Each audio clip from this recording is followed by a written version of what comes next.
आपण अभ्यासत आहोत प्रदूषण म्हणजे पोल्युशन म्हणजे काय आणि याचे परिणाम काय किंवा कशामुळे होते प्रदूषण आणि दिवसेंदिवस प्रदूषण वाढत आहे या बातम्या आपण नेहमी ऐकतो. आता ह्या नित्याच्या झाल्या आहेत.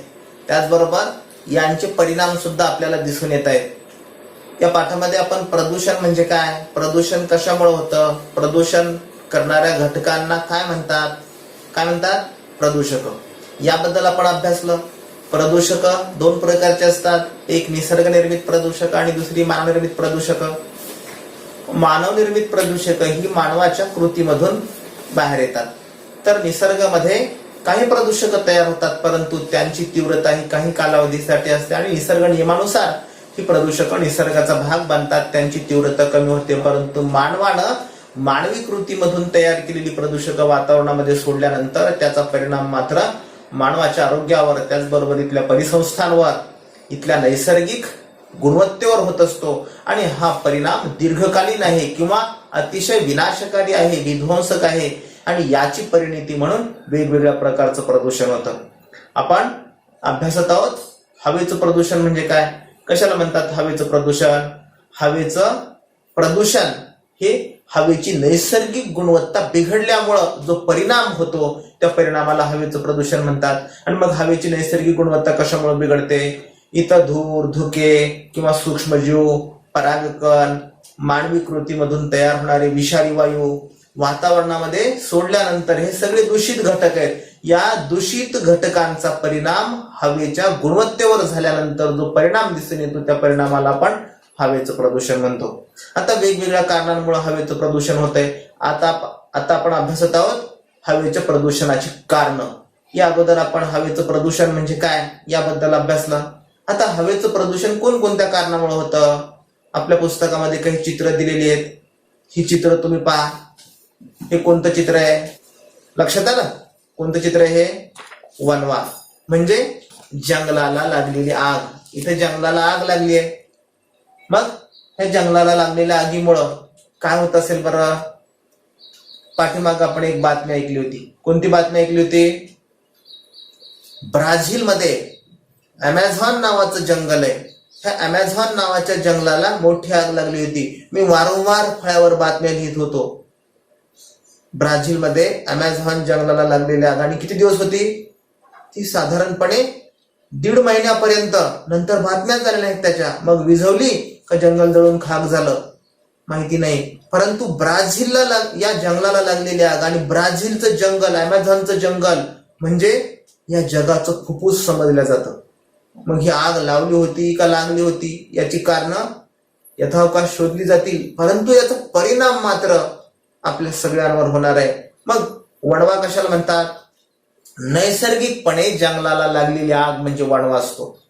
कधी लागते जंगलाला आग नैसर्गिकपणे, जंगलामध्ये दाट झाड असतात गर्दी करून वाढलेली आणि ज्यावेळेस हवा सुटते, वारं सुटतं, वाऱ्याच्या प्रवाहामुळं ही झाडाशी एकमेकांवर घासतात आणि त्यांचं घर्षण झाल्यामुळं घर्षणाचा परिणाम म्हणून तिथं उष्णता निर्माण होते आणि त्याची परिणती आगीमध्ये होते, म्हणून आग लागते. याला वणवा म्हणतात. परंतु आता दिवसेंदिवस जंगलांचंच प्रमाण कमी झालेलं आहे, वृक्षांची संख्या कमी झाली. मग जगामध्ये ब्राझीलच एकमेव देश आहे जिथं सर्वात मोठं जंगल आहे आणि त्या जंगलांचं नाव अमेझॉनचं जंगल. पूर्ण जगाला ऑक्सिजनचा पुरवठा करणारं जंगल म्हणून त्या जंगलाची ओळख आहे. म्हणून ब्राझीलला जगाची फुफ्फुसं म्हटली जातात. आणि आता तिथं देखील औद्योगिकरण किंवा काही उद्योगपतींनी तिथली जमीन आपल्या ताब्यामध्ये घेऊन त्या ठिकाणी कारखानदारी सुरू करायची अशा प्रकारचा विचार केला. आणि मग ह्याच्या पाठीमागं काहीतरी षडयंत्र असण्याची देखील शक्यता आहे. ते जंगल पेटवलेलं देखील असावं. बऱ्याचदा आपण डोंगरांना सुद्धा आगी लागल्याच्या पाहिल्या आहेत. आणि मग किती दिवस, 1.5 महिना 2 महिन्यापर्यंत हे जंगल जर जळत असेल तर किती मोठ्या प्रमाणात धूर येतोय तुम्ही पहा. मग ह्या धुरामध्ये कोणकोणते विषारी वायू असतील, शिवाय जंगलाला आग लागल्यानंतर इथल्या परिसंस्थेची काय हानी होत असेल, जंगलामध्ये कोणकोणते सूक्ष्मजीव असतात, कोणकोणते प्राणी असतात, पक्षी असतात, वनस्पती असतात, मधमाशांचं पोळ असतं, पक्ष्यांची घरटी असतात, काय काय नसतं जंगलामध्ये. शिवाय औषधी वनस्पती असतात, आपल्याला अन्नधान्य पुरवठा करणाऱ्या वनस्पती असतात. कितीतरी जंगल ही सर्वात मोठी आपली साधन संपत्ती आहे. कशासाठी? जगण्याच्या दृष्टीनं, प्राणवायू पुरवण्याच्या दृष्टीनं. आणि मग हा वणवा हा नैसर्गिकपणे लागली आग तर त्याला वणवा म्हणतात, आणि जर अनैसर्गिकपणे लावली असेल तर मग ती मात्र नैसर्गिक नाही, जंगलाला लावलेली आग. आणि आता आगी लावण्याचं काम माणूस करतोय. लक्षात आलं? म्हणजे हे एक कारण आहे. दुसरं कारण तुमच्या समोर हे दुसरं चित्र आहे. दुसरं चित्र काय दाखवत आहे इथं?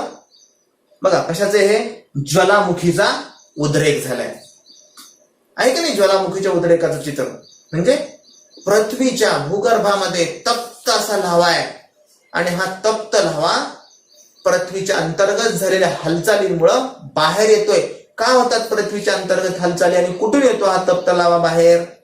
ज्या ठिकाणी पृथ्वीचं भूकवच कमकुवत आहे अशा कमकुवत ठिकाणामधून हा तप्त लावा बाहेर येतो, आणि याला ज्वालामुखीचा उद्रेक म्हणतो आपण.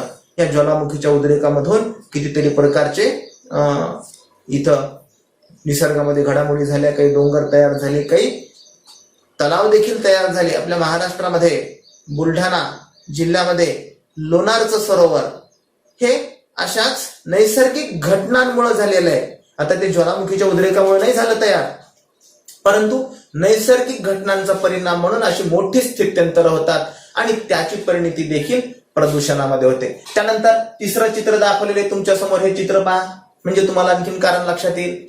दोन मोटारसायकलवाले आहेत, मोटारसायकलवाले, आहे की नाही? म्हणजे हे मोटारसायकल मी मुद्दाम म्हटलं, कारण हे खरंच कारण असल्यानंतर मोटारसायकलवर फिरतात का माणसं? विनाकारण मोटारसायकलवर फिरतात, आणि कारण असल्यानंतर फिरणाऱ्यांची संख्या कमी आहे, परंतु सहजच चला कुठेही जाऊ मोटारसायकलवर. मग असं म्हटल्यानंतर याला इंधनाची गरज लागते, इंधनाचं ज्वलन होतं, आणि शिवाय त्यांच्या समोर काय दिसते आपल्याला? बघा त्या मोटारसायकलवाल्यांच्या समोर काय? दाट धुकं पडलेलं आहे, आणि या दाट धुक्याचा परिणाम म्हणून सुद्धा हवेचं प्रदूषण होतं. शिवाय मोटारसायकलीमधून बाहेर येणारा धूर, या धुरामध्ये वेगवेगळे विषारी वायू असतात. या सगळ्यांचा परिणाम आपल्या सभोवतालच्या हवेवर होतो, आणि हवेची गुणवत्ता बिघडते. अशाच मोठ्या पीटर्सबर्ग शहरामध्ये 5 दिवस काळं कुट्ट झालं होतं ते शहर. त्याला काळं शहर म्हणतात. आणि का? हे तिकडे इतक्या दाट प्रमाणात धुकं तर आहेच, शिवाय तिकडे थंडीचं प्रमाण आहे, आणि जिथं इंधनाचा वापर जास्त होतो तिथं वातावरणाचं प्रदूषण सर्वाधिक होतं. अमेरिका जगाची महासत्ता म्हणून ओळखली जाते. इंधनाचा वापर सर्वाधिक अमेरिकेमध्ये होतो, कार्बन उत्सर्जन सर्वाधिक अमेरिकेमध्ये होतं, आणि या सगळ्यांचा परिणाम म्हणून वातावरणाचं प्रदूषण होतंय. आणि दिवसेंदिवस आपण देखील त्यांच्याच वाटेवर, त्यांच्याच पावलावर पाऊल ठेवून आहोत. इंधनाचा वापर जास्तीत जास्त करतोय. बघा तुम्ही विचार करा, अगदी 4 वर्षापूर्वी, 5 वर्षापूर्वी, 10 वर्षापूर्वी तुम्ही जन्माला होतात त्यावेळेस आपल्या घरामध्ये कोणकोणती वाहनं होती, आणि आता कोणकोणती किती वाहनं आहे? मग ही ज्यावेळेस वाहनं नव्हती त्यावेळेस माणसं जिवंत नव्हती का? होती. माणसांची कामं होत नव्हती का? होत होती. शौचाला जायला देखील मोटारसायकलचा वापर करणारी मंडळी आता आपण पाहतोय की नाही?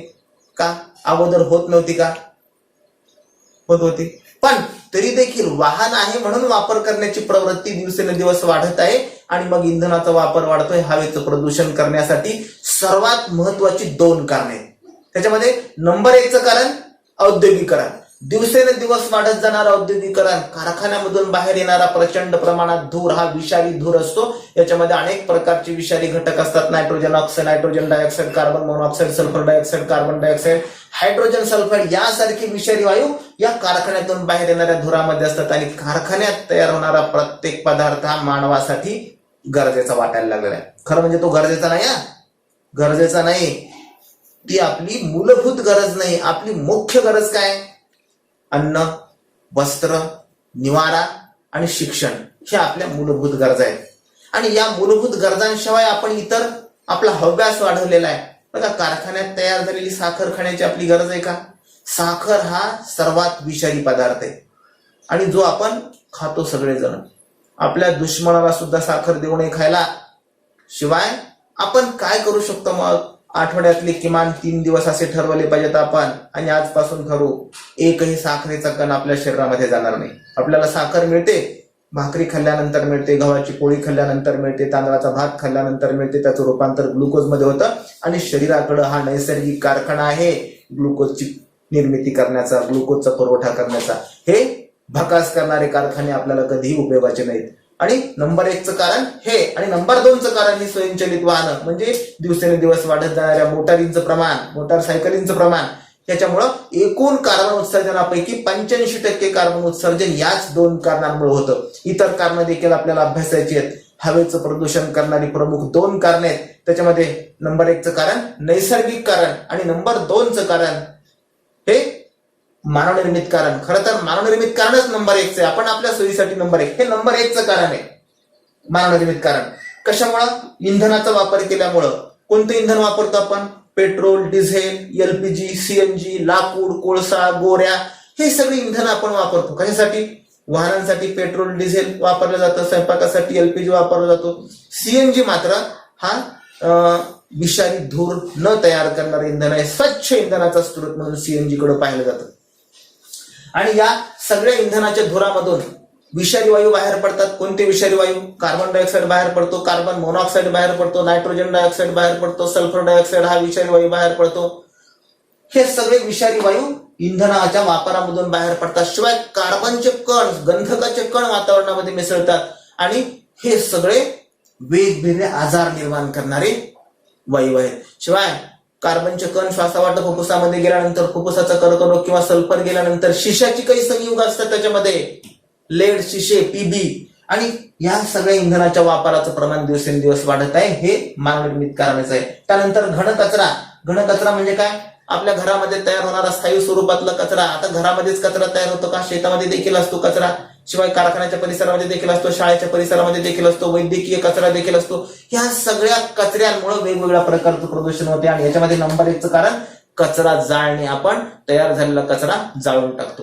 कचरा जाळणे ही चुकीची पद्धती आहे, पर्यावरणाच्या दृष्टीने हानिकारक ही गोष्ट आहे. कचऱ्याची विल्हेवाट योग्य पद्धतीने लावली पाहिजे. कंपोस्ट करता येण्याजोग्या कचऱ्याचा आपण कंपोस्ट केला पाहिजे. त्यानंतरचं कारण आहे औद्योगिकरण. हे तर नंतरचं नाही, सर्वात अगोदरचं कारण आहे औद्योगिकरण, म्हणजे उद्योगधंदे. वेगवेगळ्या प्रकारचे कारखाने. कारखाने हे मानवाच्या विकासासाठी नाही तर मानवाच्या विनाशासाठी तयार करण्यात आलेली ही योजना आहे किंवा हे षडयंत्र आहे. आणि आपल्या डोक्यावर हे सगळं पटवलं गेलंय. आपलेच हे राज्यकर्ते आणि आपल्या शिक्षणामधून देखील हेच सांगितलं की कारखानदारी म्हणजे आपला विकास. विकास नाही, इथं आपला विनाश आहे. कारखान्यामध्ये गंधकाची भस्मे तयार होतात. Nitrogen dioxide, carbon dioxide, carbon monoxide, hydrogen sulphide यासारखे विषारी वायू.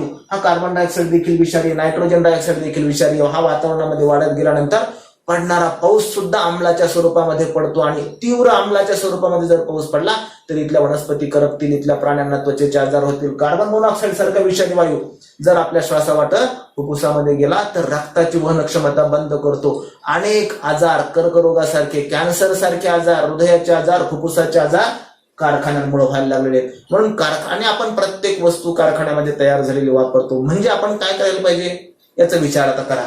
त्यानंतर अणुऊर्जा निर्मिती आणि अणुस्फोट. आपल्याला ऊर्जेचा वापर काटकसरीनं करणं गरजेचं आहे आणि ह्या ऊर्जेचा वापर दिवसेंदिवस वाढत आहे. म्हणून अणुपासून ऊर्जा निर्मिती प्रकल्प तयार केले जातात. अणुऊर्जा प्रकल्प निर्मितीमध्ये वेगवेगळ्या प्रकारची इंधनं, युरेनियम, थोरियम, प्लुटोनियम यासारखी म्हणजे सगळी किरणोत्सारी हे मूलद्रव्य आहेत, यांचा वापर करून किरणोत्सारी मूलद्रव्यांचं विखंडन करून अणुपासून ऊर्जा प्राप्त केली जाते. त्याच्यामध्ये uranium, thorium, graphite, plutonium, P U किरणोत्साराचा उत्सर्ग होतो. त्याचबरोबर आपण अणुस्फोट देखील घडवून आणतो. कशासाठी अणुस्फोट? बाकीच्या देशांना दाखवून द्यायचे आम्ही किती ताकदवान आहेत, आम्ही तुमचा विनाश करू शकतो. ही चढाओढ चालू आहे सगळ्या राष्ट्रांमध्ये, म्हणून अणुचे स्फोट केले जातात. यामधून देखील हे विषारी वायू बाहेर पडतात. त्यानंतर काही नैसर्गिक कारणे आहेत. नैसर्गिक कारणामध्ये ज्वालामुखीचा उद्रेक आपण अभ्यासला. त्याच्यामध्ये hydrogen sulphur dioxide, carbon monoxide, ammonium chloride, hydrogen sulphide, बाष्प म्हणजे पाण्याची वाफ, धुलीकण यासारखे प्रदूषक बाहेर पडतात आणि सगळेच प्रदूषक हवेचं प्रदूषण करणारे आहेत. त्यानंतर भूकंप. आपल्या लातूरला भूकंप झाला होता. भूकंपामध्ये देखील विषारी वायू बाहेर येतात, पाण्याची वाफ बाहेर येते. शिवाय जमिनीमध्ये काही मूलद्रव्यांची संयुग असतात, त्या संयुगांची वाफ होऊन ते बाहेर येतात. हे विषारी संयुग गंधकासारखी, शिशासारखी जर संयुग असतील तर ते इथल्या जैविक साखळीवर विपरीत परिणाम करतात. त्याचबरोबर माणसांची घरं पडतात किंवा वनस्पती नामशेष होतात इथं दुर्गंधी पसरते, माणसांच्या मृत्यूचा खच कसा पडला होता आपल्या लातूर जिल्ह्यामध्ये भूकंप झाल्यानंतर हे तुम्ही तुमच्या आईवडिलांना विचारा, ते सांगतील. त्यानंतर वावटळ किंवा धुळीची वादळं, त्याच्यामध्ये देखील कचरा, माती, परागकण, सूक्ष्मजीव हे वातावरणामध्ये पसरतात. मोठमोठी वादळं देखील निर्माण झाल्यामुळे हवेचं प्रदूषण होतं. ही नैसर्गिक कारणे आहेत. त्यानंतर वणवे, जंगलाला लागलेली आग आपण सुरुवातीला पाहिली. या जंगलाला लागलेल्या आगीमध्ये carbon dioxide, sulphur dioxide, carbon monoxide, hydrogen sulphide, त्याचबरोबर धूर वातावरणामध्ये पसरतो. कितीतरी परिसंस्था उद्ध्वस्त होतात. पक्ष्यांची घरटी, मधमाशांचं पुळं, जंगलामधल्या उपयोगी वनस्पती जळून भस्मसात होतात. एखादी वनस्पती, एखादं रोप लावून त्याचं वृक्ष तयार व्हायला लागणारा कालखंड विचारात घेतला तर 25, 30, 50 वर्ष लागतात. जळायला मात्र काही क्षणामध्ये हे सगळं जळून भस्म होतं. म्हणजे किती भयानक परिणाम आहे हे यावरून आपल्या लक्षात येईल. त्यानंतर सूक्ष्मजीव देखील वातावरणाचं प्रदूषण करण्यासाठी कारणीभूत आहेत. इथं तयार होणारं गाजर गवत म्हणजे पार्थेनियम, ज्याला आपण काँग्रेस म्हणतो, ते गवत, जीवाणू, बीजाणू, परागकण हे देखील वातावरणामध्ये मिसळल्यानंतर वातावरणाचं प्रदूषण होतं. परंतु ही सगळीच प्रदूषक कमी हानिकारक आहेत आणि ही मात्र अतिशय जास्त हानिकारक आहेत. हे सगळे हवेच्या प्रदूषणाची कारण आहेत. आणि मग हे कारण कमी करण्यासाठी आपण काय करू शकतो याबद्दल जरा विचार करा.